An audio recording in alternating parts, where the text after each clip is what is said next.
today that hopefully will help you if you are dealing with your own Red Sea moment and you feel chased by chariots and you get hemmed in and do not see a way out.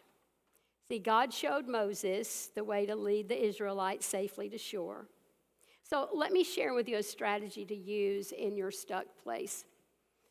I want you to visualize a tunnel. And you're in this tunnel in your stuck place. Now, you determine the length of the tunnel, and you determine the darkness of the tunnel based on your own dilemma and your own chaos, whatever it is you're dealing with. So in your mind's eye, visualize your tunnel and your situation. And I want you to think about how you feel in the tunnel. It's always important for us to identify our chaos and our confusion and our stuck places, and to think about how we feel emotionally and physically, how it affects us spiritually. Identify that. And that helps us to know how dark our tunnel is. For some, we have a light moment of some sadness or chaos, and our tunnel may not be clear black, completely black. And others say, no, this is the dark time for me. So you decide that, and you decide how long your tunnel is and how dark it is. Now, I wouldn't want to leave us there, and neither does God, so I want the next thing to be that you see some light at the end of that tunnel. You know, it's the old cliche, isn't it? There's always light at the end of the tunnel, and if you're a believer of Christ, you know that's true. And so imagine that light down there. Now, some of you are going to see a speck, and others are going to see a huge, bright light. You get to decide that.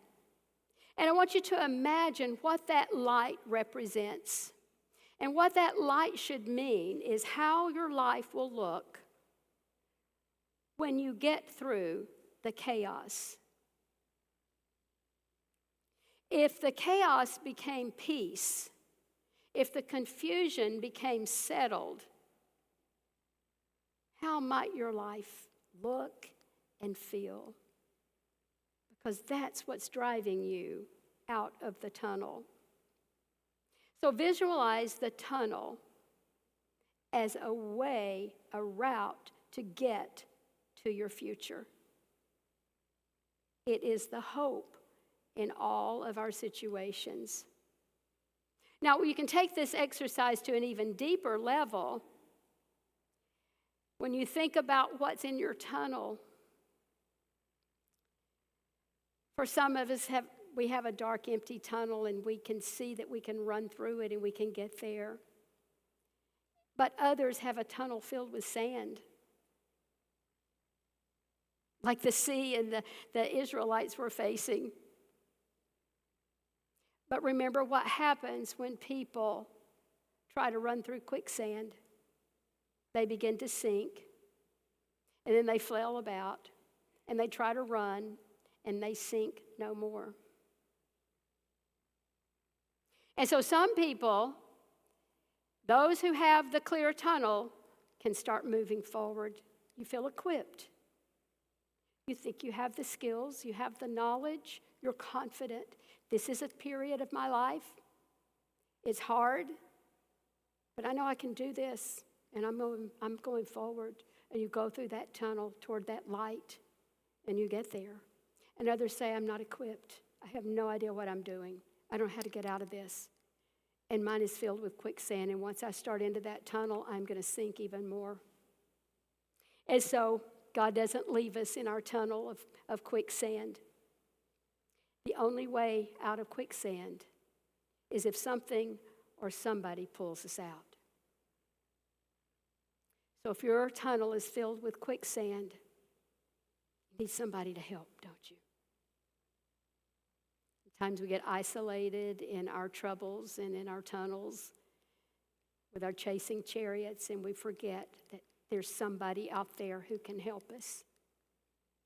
and we need that person to help us to move forward. And so you begin to think about your options, and that light is the motivation to get out. Just as the Israelites could see the promised land, see, that was their light. They had to do the hard work to get out of the tunnel. God guided Moses, who guided them through their tunnel. God will always, always make a way for us to get through the darkness and go to the light. So the next part of this strategy is to begin to make a list of the who's and the what's and the how's to help you get through your tunnel of darkness so that you can move forward with purpose like the Israelites did.